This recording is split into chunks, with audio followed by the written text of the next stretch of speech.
నేను 2 మూవీస్ చూసాను. ఒకటి మన విజయ్ ఆంటోనీ గారి 'మార్గన్', రెండోది కాజోల్ గారిది 'మా' మూవీ. అందుకే రివ్యూ కూడా మధ్యాహ్నం పెట్టకుండా అంటే ఆ షో అయిపోయిన ఎమ్మటనే జస్ట్ ఒక 50 మినిట్స్‌లో ఇంకో షో ఉందనమాట.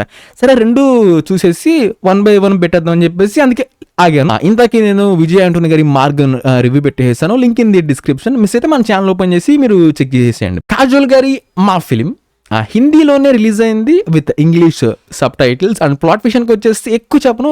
చాలా షార్ట్‌గా చెప్తాను. చంద్రపూర్ అనే విలేజ్ ఉండిద్ది. సో దాంట్లో కొంచెం శాపానికి గురయ్యారనుకోండి.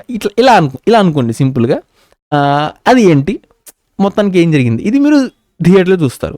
అండ్ ఇంకా ఓవరాల్‌గా ఎలా ఉందన్న విషయానికి వచ్చేస్తే హానెస్ట్ అండ్ గుడ్ అటెంప్ట్.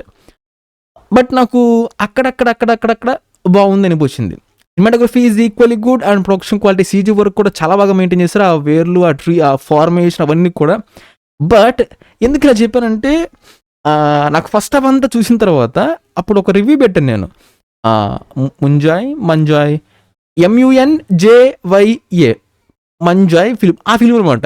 కొంచెం అంత సిమిలర్ కైండ్ ఆఫ్ టెంప్లెట్ ఆ ప్యాటర్న్ అయితే నాకు గుర్తొచ్చింది. సో ఆ సినిమా చూసిన వాళ్ళకి ప్రతి ఒక్కరికి గుర్తొచ్చింది.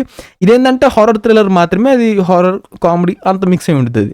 బట్ దీంట్లో మాత్రం ఫస్ట్ హాఫ్ అంతటిని కూడా స్టోరీ వైజ్ కావచ్చు, యూనిక్ వే ఆఫ్ స్టోరీ లైన్ని పిక్ చేసుకున్నారు. అండ్ విలేజ్కి వెళ్ళటం చక్కగా వరల్డ్ బిల్డింగ్, క్యారెక్టర్స్ అన్నిటిని కూడా చాలా మంచిగా గోస్ట్ ఎవరు, ఆ సెల్ఫ్మెంట్ అన్నిటిని కూడా చాలా మంచిగా బిల్డ్ చేసుకుంటారు అనమాట. Okay fine. ఓకే. నాకు ఫస్ట్ హాఫ్ అనేది గుర్తొచ్చింది కాబట్టి ఇది కొంచెం సిమిలర్ ప్యాటర్న్‌లా ఉంది. సరే పర్లేదు కానిద్దాం.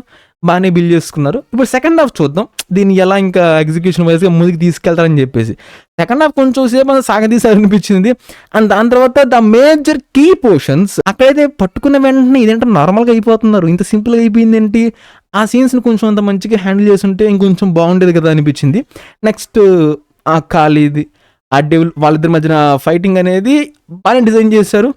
అక్కడ సీజీ క్వాలిటీ కూడా చాలా బాగుంది. బట్ మీకు హారర్ వైజ్‌గా ఎటువంటి కైండ్ ఆఫ్ నాకైతే అంత ఈజీగా విపరీతంగా భయపడిపోవడం, షివర్ అయిపోవడం, జర్క్ మూమెంట్స్ అంత పెద్దగా అయితే ఏమీ లేవు. మీకు మహా అయితే ఉన్న వాటిలో ఒకటి అనిపించిద్దేమో.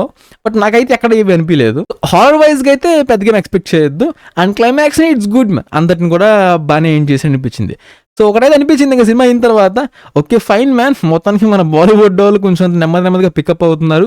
సో అందరూ కూడా కొంచెం అంత మంచి ట్రాక్‌లోకి అయితే వస్తున్నారు అనే ఫీలింగ్ అయితే వచ్చింది. రొట్టె కంటెంట్ కాకుండా. అంటే ప్రీవియస్‌గా హౌస్‌ఫుల్ అది రొట్టెలేండి.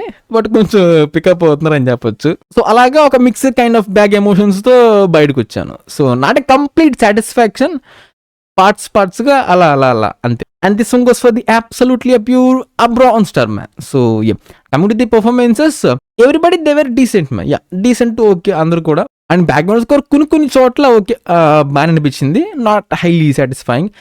Cinematography, production quality, CG work, formation అవన్నీ కూడా ఈక్వల్ గుడ్ ఉన్నాయి. చాలా బాగా మెయింటైన్ చేశారు. So so that's review on మా పార్ట్ 2 లాంటివి ఏమీ లేవు. నేను ఇంకా క్లైమాక్స్ బిట్లో అయితే ఓరి నాయనో ఏంట్రా మళ్ళీ పార్ట్ 2నా అనుకున్నా.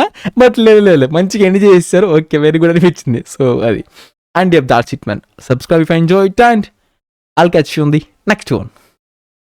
అంటే ఎటువంటి డివే